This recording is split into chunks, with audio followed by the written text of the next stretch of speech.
వేజండ్లపురములోని శ్రీ విశ్వమాత ఆదిపరాశక్తి పీఠాధీశులు భగవాన్ శ్రీ శ్రీ శ్రీ వెంకట కాళీకృష్ణ గురుమహారాజు గారు సద్గురు వైభవాన్ని లోకరీతిని గూర్చి మహత్తరంగా రచించగా శ్రీ గురు ప్రబోధ పద్యరత్నాకరం గ్రంథంలోని 453 పద్యాలలోని 12వ భాగము 68 నుంచి 75 పద్యరత్నాలు కూర్పు చేసి ప్రవచిస్తున్నది భగవాన్ శ్రీ శ్రీ శ్రీ వెంకట కాళీకృష్ణ గురుమహారాజు వారి దాసుడు వ్యాఖ్యాన వాచస్పతి బ్రహ్మశ్రీ ప్రభాకర స్వామి, హైదరాబాద్. అల్పజనులు గూడి అన్యుల దూషింప కలత చందకుందురు కరుణ విభులు అల్పులకును బుద్ధి నందించు గురుడురా. అల్పులకును బుద్ధి నందించు గురుడురా. కాళికాంబతనయ కనుము కృష్ణ. కాళికాంబతనయ కనుము కృష్ణ. కొంతమంది అజ్ఞానులు, పనిలేని వాళ్ళు, సోమరులు ఒకే చోట చేరి ఏమీ ఊసిపోక ఇతరులు దూషించడమే పనిగా పెట్టుకుని కాలం గడుపుతూ ఉంటారు.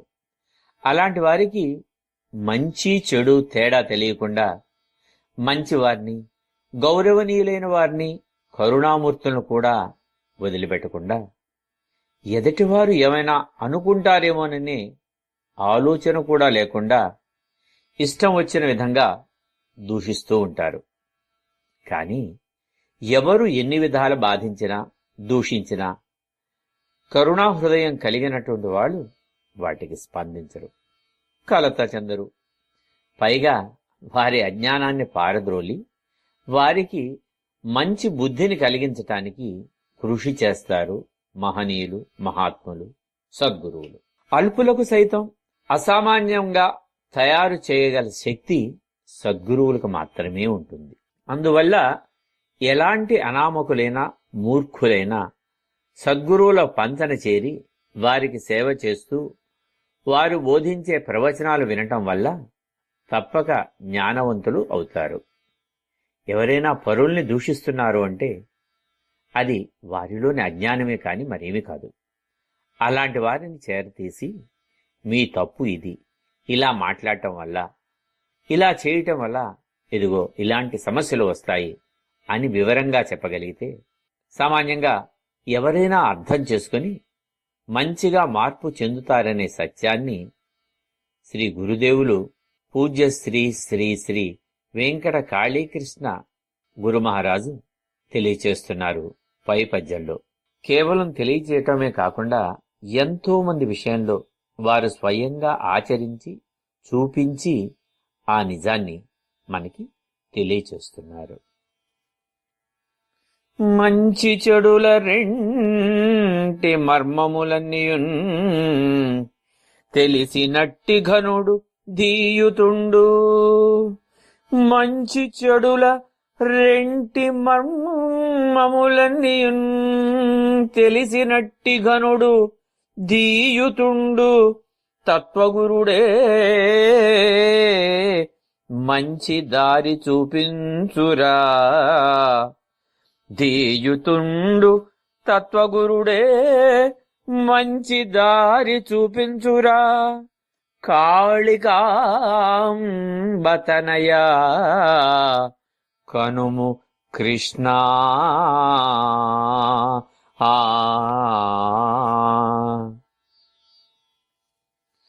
బుద్ధి కుశలత కలిగిన వాళ్లే మంచి చెడుల మర్మాల్ని తెలుసుకోగలుగుతారు. బుద్ధి కుశలత అంటే ఆరోగ్యకరమైన బుద్ధి, పరిశీలనాత్మకమైన బుద్ధి. శారీరక ఆరోగ్యం కలిగిన వారు చక్కగా నడుస్తారు, పరిగెత్తుతారు, కడుపు నిండా భోజనం చేస్తారు, తిన్నాక కంటి నిండా నిద్రపోగలుగుతారు, మంచి శరీర సౌష్ఠవాన్ని పొందగలుగుతారు. ఆరోగ్యకరమైన మనస్సు, బుద్ధి కలిగిన వాళ్ళు ఆనందంగా ప్రశాంతంగా ఉంటారు. అలాంటి వారి ఆలోచనలు కూడా ఉన్నతంగా ఉంటాయి. స్వప్రయోజనాల కోసం కాకుండా ఇతరుల బాగోగుల కోసం కృషి చేయటానికి ఆలోచిస్తూ ఉంటారు. వారి బుద్ధి కుశలత వల్ల మంచి చెడుల మధ్య తారతమ్యాన్ని తెలుసుకొని మంచిని గురించి మాత్రమే చెప్పేవారు తత్వగురువులు. మనుషులు ఏమి సాధించటానికి ఈ భూమి మీద పుడుతున్నారనే జీవన పరమార్థాన్ని తెలుసుకోగలిగిన వారే గొప్ప తత్వగురువులు. లోకాచారం వేరుగా ఉన్నా ఎవరికి వారు మనసుకు నచ్చిన విధంగానే ప్రవర్తిస్తూ ఉంటారు. లోకంలో ఏ ఇద్దరి మనస్తత్వం ఎప్పుడూ ఒకటిగా ఉండదు. ప్రజల తత్వాలకు అనుగుణంగా వారిలోని అజ్ఞానపు ఛాయలను తొలగిస్తూ మంచి బోధనలు చేస్తూ శుభకరమైన ఆలోచనలకు బీజాలు వేయటమే తత్వగురువుల ఆశయం.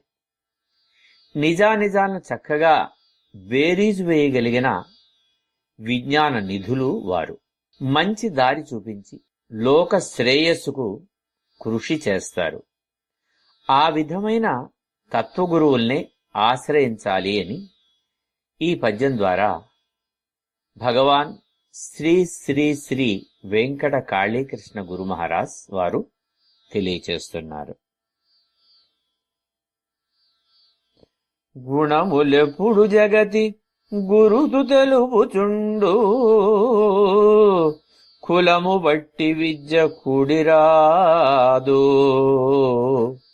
గుణములెప్పుడు జగతి గురుతు తెలుపుచుండు, కులము బట్టి విద్య కూడిరాదు. మంచి గుణము కోరు మాన్యుడవు గురుడురా, మంచి గుణము కోరు మాన్యుడవు గురుడురా. కాళికాంబ తనయ కనుము కృష్ణ.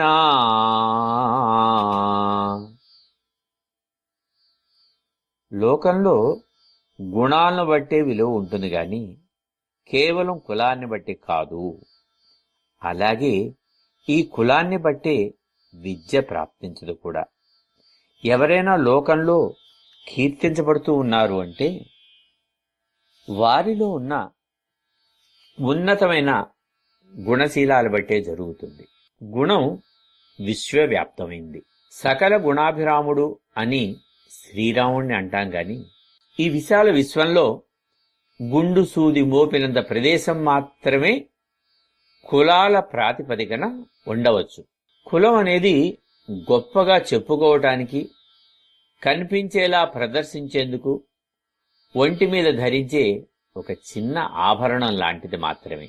కనుక కులాలను బట్టి విద్య, గౌరవం ప్రాప్తించదు అని మనం తెలుసుకోవాలి. అతి చౌకగా లభించే మట్టి కుండలో పోసిన నీరు కుండ చేత శోషింపబడి అంటే పీల్చబడి బయటి వాతావరణంలోని గాలిని గ్రహించి లోపలి నీటిని చల్లబరుస్తుంది. వేసవిలో ఆ నీటిని తాగిన వాళ్ళకి ఆనందం, దాహశాంతి కలుగుతుంది. అదే ఖరీదైన బంగారు కుండలో పోసిన నీరు చల్లబడకపోగా బాగా వేడెక్కుతుంది. అది తాగేందుకు పనికిరాదు. అదేవిధంగా విద్యను గ్రహించటానికి కులాలతో పని లేదు. ఆ విద్య యందు ఆసక్తి, శ్రద్ధ, అంకితభావం ఉన్న ఏ గుణవంతునికైనా విద్య లభిస్తుంది. అది మనం ప్రత్యేకించి ఈనాటి ఆధునిక సమాజంలో చూస్తూ ఉన్నాం. ఎందుకంటే మరి మనం ఉన్నటువంటి దేశం కుల, మత, వర్ణ, వర్గ రహితమైనటువంటి సమాజ స్థాపనే. అందరికీ సమానమైన అవకాశాలు ఉంటాయి అని ఆస్వాదించేటటువంటి స్థాయిలో మనం ఉన్నాం. కనుక సద్గురువులు కూడా ఈ విధంగా ఆసక్తి, శ్రద్ధ, అంకిత భావం ఉన్న ఏ గుణవంతుడికైనా విద్య లభిస్తుందన్నది తెలుసును కనుక, ఉదాత్తమైన విద్యలు వారికి కూడా లభిస్తాయని తెలుసు కనుక శిష్యుల గుణాలనే పరిగణలోకి తీసుకుంటారు గురువులు. తీసుకుని దానికి అనుగుణ్యంగా విద్యాబోధన చేస్తారు. మరి రామాయణ కావ్యాన్ని రచించిన వాల్మీకి కూడా కులం పేరుతో వాసికెక్కలేదు. వాల్మీకి కులాన్ని ఒక క్షణం అలా మనం చెప్పుకుంటా వదిలేస్తాం. కానీ వందే వాల్మీకి కోకిలం అని ఆయనకి ప్రతి వాళ్ళం కూడా ఆ మహత్తరమైన రామాయణ కావ్యాన్ని అందించినందుకు వారిలో ఉన్న ఆ దివ్యమైన ప్రతిభ, దివ్యమైన విద్వత్తుకు మనసు వంచి శిరస్సు వంచి మరి నమస్కరిస్తున్నాం. గుణవంతులైనటువంటి సద్గురువులు గొప్పవారుగా, కీర్తివంతులుగా గుర్తింపబడతారు.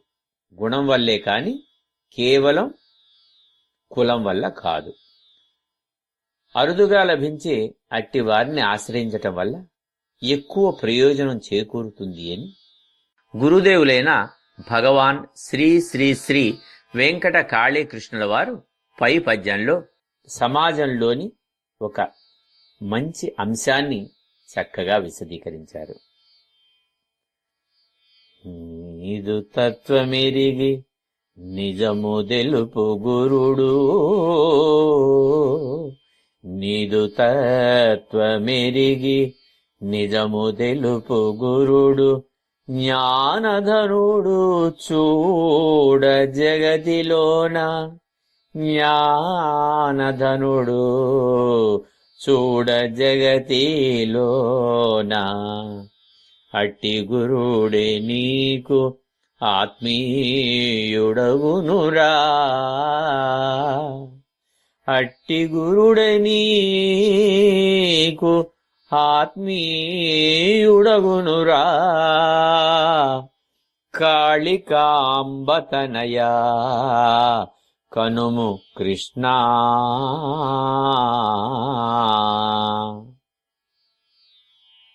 సద్గురువులైన వాళ్ళు తమ దగ్గరికి ఎవరైనా విద్యను కోరో లేదు జ్ఞానాన్ని కోరి వస్తే వచ్చిన వారితో కొంతసేపు మాట్లాడి ఆ తరువాత వారి మాట తీరు, వారి మాటల్లో సంస్కారం, మాట్లాడేటప్పుడు వారు చూపించే హావభావ విన్యాసాలు, అలాగే కూర్చున్న తీరు, నుంచున్న తీరు, ముఖ కవళికలు మొదలైన లక్షణాలన్నిటినీ గమనించి వచ్చిన వారి యొక్క మానసిక స్వరూప స్వభావాల్ని అంచనా వేస్తారు. ఎందుకంటే ఇది సామాన్యమైనటువంటి మానసిక శాస్త్రం. మనం కూడా కొత్తవారిని కలిసినప్పుడు, కొత్తవారు వచ్చినప్పుడు కొంచెం సేపు మాట్లాడిన తర్వాత మన అభిప్రాయాల్ని వారి యందు ఏర్పాటు చేసుకుంటాం. మరి అటువంటిది అపారమైన జ్ఞానపటం ఉన్నటువంటి వాళ్ళు గనక వచ్చిన వారి గుణగణాలను తెలుసుకోగల శక్తి సామర్థ్యాలు వారికి సహజంగానే ఉంటాయి. దానివల్ల వారికి ఏ పద్ధతిలో శిక్షణ ఇవ్వాలి అని అంచనా వేసి ఆ ప్రకారమే తదనుగుణ్యమైనటువంటి విషయ బోధ వాస్తవమైన రూపంలో తెలియచేస్తారు. అందువల్ల వారు చెప్పే విషయాల్ని శిష్యులు కూడా త్వరగా ఆకళింపు చేసుకోగలుగుతారు.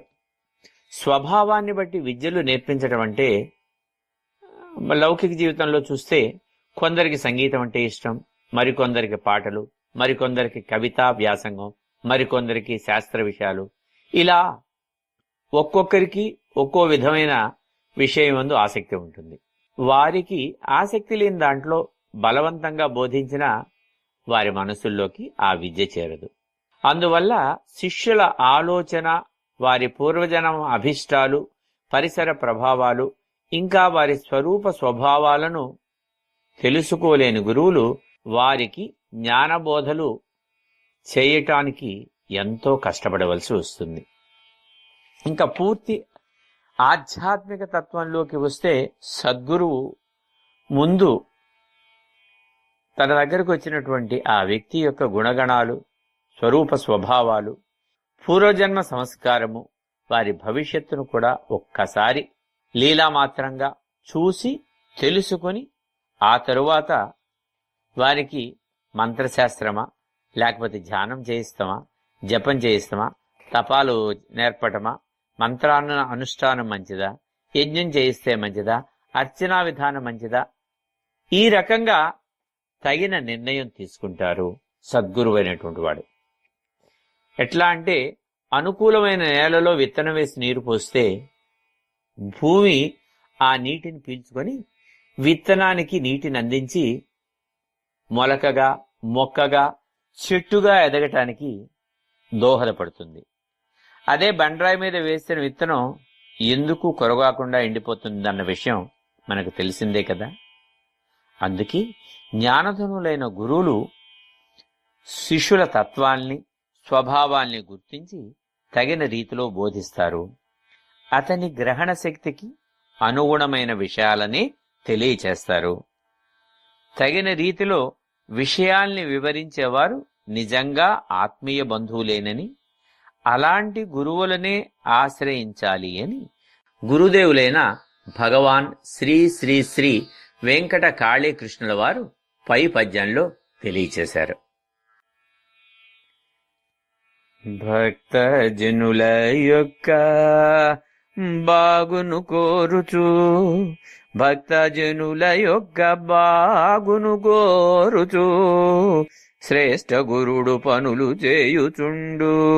భక్తజనుల యొక్క బాగును కోరుచు, శ్రేష్ఠ గురుడు పనులు చేయుచుండు. మేలు చేయు గురుడే మేటి దైవం మొర్రా, మేలు చేయు గురుడే మేటి దైవం మొర్రా.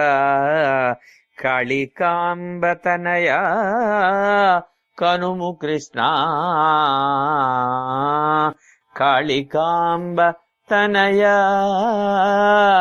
కనుము కృష్ణ.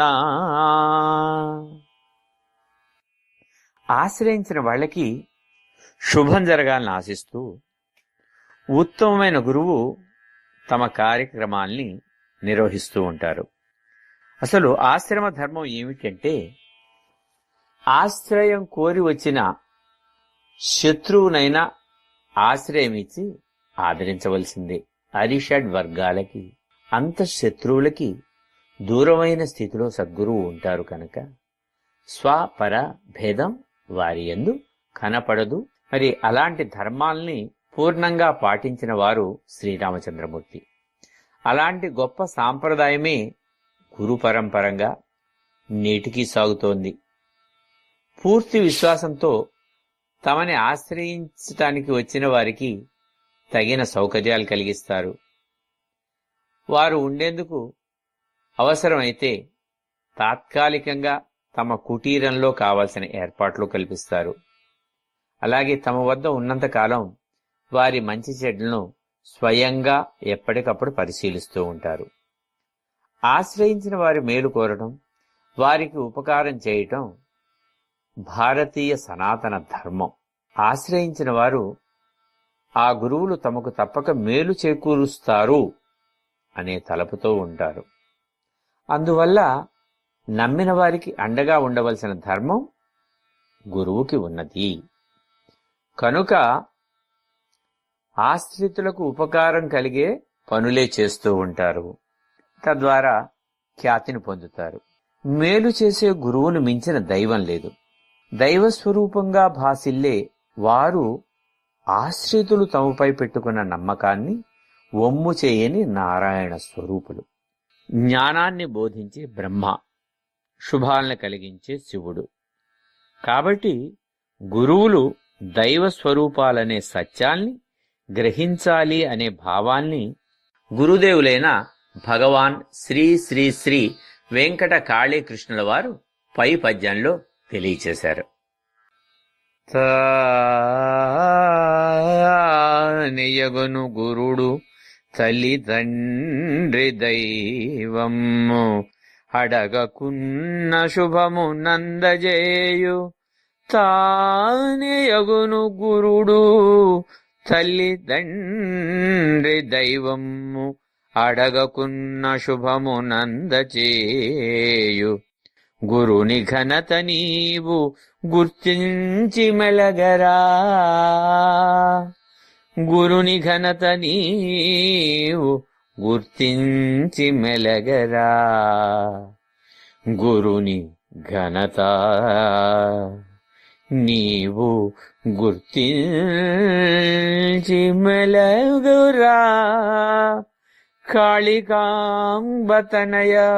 కనుము కృష్ణ కనుము కృష్ణ.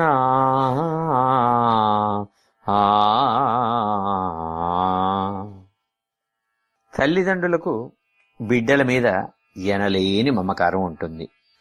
పిల్లలకు ఎప్పుడు ఏది అవసరమో గమనిస్తూ వాటిని ఆ సమయానికల్లా అందిస్తూ ఉంటారు. జన్మను ప్రసాదించిన తల్లిదండ్రుల తరువాత గురువులకే మళ్ళీ అలాంటి ఉన్నత స్థానం ఉంటుంది. వారే శిష్యులకు తల్లి, తండ్రి, దైవం. వారి శిక్షణలో శిష్యులు తమ వ్యక్తిత్వాల్ని వికసింపచేసుకుంటారు, వివిధ విద్యల్ని అభ్యసిస్తారు. అలాగే అభ్యాస కాలంలో వారిని తమ సొంత బిడ్డల వలె ఆదరిస్తూ అవసరాల్ని గ్రహించి ఒకవేళ వాడు అడగకపోయినా శుభాలను అందచేస్తూ ఉంటారు గురువులు. అమ్మైనా అడగందే పెట్టదు అంటారు. కానీ సర్వజ్ఞుడైన గురువు శిష్యుల ఆలోచనలు, ఆచరణలు కనిపెట్టి వారిని ఉన్నత స్థాయిలో నిలిపేందుకే ప్రయత్నం చేస్తారు.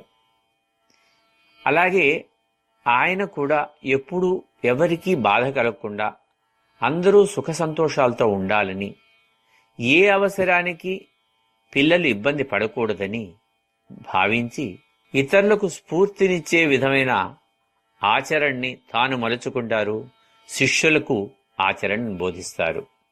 ఇది గ్రహించిన వాళ్ళు కొంతమంది తల్లిదండ్రుల కంటే గురువులకే ప్రాధాన్యత ఇస్తారు. ఎందుకంటే బాల్యదశ దాటిన తరువాత వారిని సమాజానికి సరైన రీతిలో తీర్చిదిద్దగల ఘనులు వారే కనుక. అయితే ఎవరైనా ఈ లోకంలోకి రావాలంటే తల్లిదండ్రులే కారణం కనుక అగ్రతాంబూలం తల్లిదండ్రులకే చెందుతుంది. ఆ తరువాత నిలిచే గురుస్థానాన్ని ఎవ్వరూ భర్తీ చేయలేరు. ఈ విషయాన్ని ఈనాటి యువతరం తల్లిదండ్రులు మరీ మరీ గుర్తు చేసుకోవాలి. ఒక్కసారి ఆత్మ విమర్శ చేసుకోవాలి.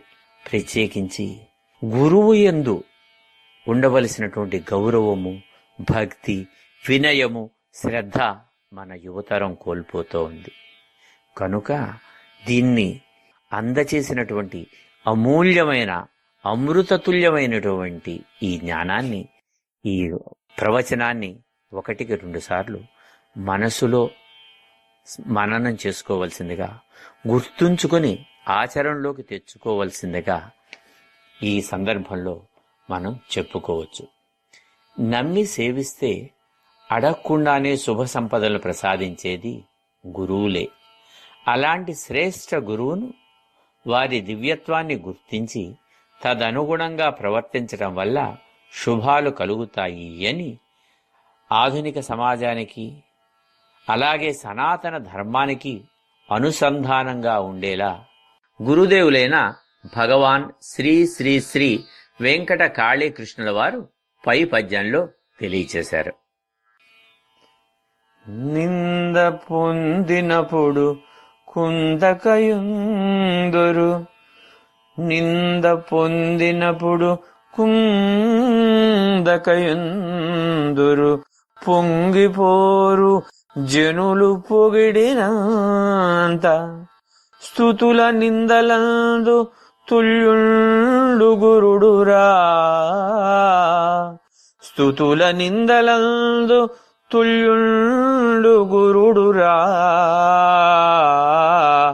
కాళికాంబతనయ కనుము కృష్ణ, కాళికాంబతనయ కనుము కృష్ణ. నిజమైన గురువులు తమ మీద ఎవరన్నా నింద మోపినప్పుడు ఆ నింద ఎలాంటిదైనా బాధపడరు. ఎందువల్లంటే అలాంటి నిందల్ని వారు స్వీకరించరు కనుక. చూడండి, ఎవరైనా మనకు ముడుపులు గాని, ద్రవ్యం గాని, లేదు ఏదో వస్తువులు గాని ఇచ్చినప్పుడు ఆలోచన లేకుండా స్వీకరిస్తే వారి ద్రవ్యము లేకపోతే వారి ముడుపులు మన దగ్గర ఉంటాయి. ఆ తరువాతి కాలంలో అసలు ఎవరి దగ్గర నుంచి ఏమీ ఆశించినప్పుడు వారికి మనం ఎలాంటి బాకీ పడి ఉండం, మనకు వారికి ఎలాంటి ధనపరమైనటువంటి సంబంధం ఉండదు. ముళ్ళు మనకు గుచ్చుకుంటే బాధిస్తుంది, అంతేగాని ముళ్ళు మన వైపు తిరిగి ఉన్నంత మాత్రాన గుచ్చుకున్నట్లు కాదుగా. కనుక ఎవరైనా నిందించారు అంటే మనం వారిని ఎవరన్నా తీసుకుంటేనో, మనలో లోటు లోపం ఉంటే ఆ నింద మనం భరించవలసి వస్తుంది. అది ఏదీ లేనప్పుడు ఆ నిందను మనం స్వీకరించట్లేదు అంటే ఆ నిందించిన వారి యొక్క అజ్ఞాన స్థితిలో ఆ నింద వారితోనే మిగిలి ఉంటుంది.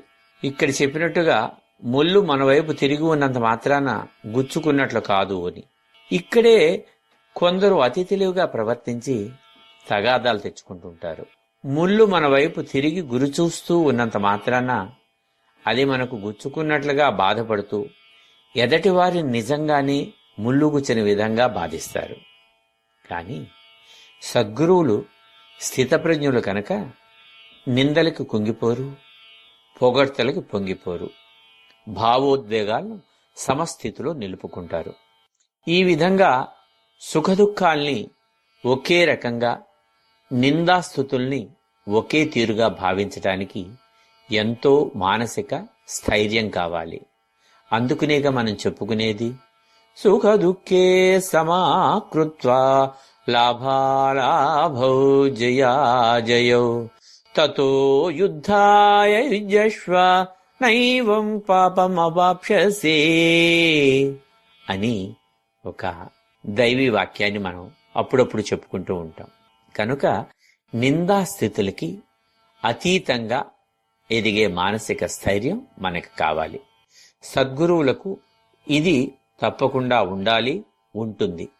లేకపోతే కోపతాపాలను జయించలేని సాధారణ వ్యక్తులకు వారికి ఏమీ తేడా ఉండదు. కనుక అసాధారణ స్వభావ సంపన్నులుగా వారు ఉండాలి, ఉంటారు. మీదు మిక్కిలి తమను నిందించిన వారిని చేరదీసి వారి అజ్ఞానాన్ని తొలగించేవారే గురువు శబ్దానికి నిజమైన ఆదర్శులుగా నిలుస్తారు. మందబుద్ధుల్ని, అజ్ఞానుల్ని మహిమాన్వితులుగా చేసే అపురూప శిల్పులే గురువులనే సత్యాన్ని గురుదేవులైన భగవాన్ శ్రీ శ్రీ శ్రీ వెంకట కాళీకృష్ణుల వారు పై పద్యంలో తెలియచేశారు. పాటించినప్పుడు పరమ గురుల కరుణ ప్రాప్తమగును, పట్టు విడక దీక్ష పాటించినప్పుడు పరమ గురుల కరుణ ప్రాప్తమగును, అన్ని వేళలందు అండయో గురుకృప కాళికాంబతనయ కనుము కృష్ణ, కాళికాంబతనయ కనుము కృష్ణ. లోకంలో ఎవరైనా తాము అనుకున్న పనిని సాధించటానికి పట్టుదలతో కృషి చేస్తూ ఎన్ని అడ్డంకులు వచ్చినా లెక్క చేయకుండా, పట్టుదల వీడకుండా, విసుగు చెందకుండా ప్రయత్నం చేయటం వల్ల కార్యజయం కలుగుతుంది. అదేవిధంగా గురువుల, పెద్దల కరుణ కూడా లభిస్తుంది. గురువులు తమ శిష్యుల్ని నిరంతరం గమనిస్తూ వారిలోని లోపాలని సరిదిద్దటానికి ప్రయత్నం చేస్తూ ఉంటారు. లోపాలుంటే ఆర్థికపరమైన విషయాల్లో ఎలా మెలగాలో కావచ్చు, విద్యా వ్యాపారపరంగా కావచ్చు, లేకపోతే ఏ ఇతర విషయాలైనా కావచ్చు. శిష్యుల చేత ఒక మంచి పద్ధతిని అవలంబింప చేయటానికి అవే విషయాల్ని పదే పదే చెబుతూ వారు అనుసరించే మార్గం సరైనది కాదు అని ఆ మార్గాన్నించి మళ్లిస్తూ ఉంటారు. ఒకసారి చెబితే అర్థం చేసుకునే శిష్యులు కూడా ఉండొచ్చు, ఉండకపోవచ్చు. ఆ విధంగా ఒకే విషయాన్ని తరచి తరచి చెప్పటంలో ఉద్దేశం వారి పూర్తి అవగాహన కోసం, దాంతోపాటు ఇతరులపై దీని ప్రభావం కోసం. అంతేగాని చెప్పడానికి వేరే విషయం లేక కాదు. వారి బోధన అలాగే ఉంటుంది. పట్టు విడవకుండా దీక్షగా పాటింపచేయటం వల్ల ఏ మంచిని పొందాలి అని అన్నిసార్లు చెబుతున్నారో అలాంటి మంచిని, శుభ ఫలితాన్ని శిష్యులు పొందగలుగుతారు. గురువు కరుణ ప్రాప్తించటం అంటే ఇదే మరి. త్రికరణ శుద్ధితో సాధనలు సాగుతూ ఉన్నప్పుడు వచ్చే శుభ ఫలితమే గురు కృప. ప్రయత్న లోపం లేని శిష్యుల బాధ్యతలు వారు స్వీకరిస్తారు. పనులు సానుకూలమయ్యేదాకా, అంటే పనులు సానుకూలమయ్యేలా తమ కరుణని వారిపై ప్రసరింపచేస్తారు. అందువల్ల గురువుల కరుణ అన్ని సమయాల్లోనూ అండగా ఉండి వారికి విజయాలను చేకూర్చుతుందని గురుదేవులైన భగవాన్ శ్రీ శ్రీ శ్రీ వెంకట కాళీకృష్ణుల వారు పై పద్యంలో తెలియచేశారు.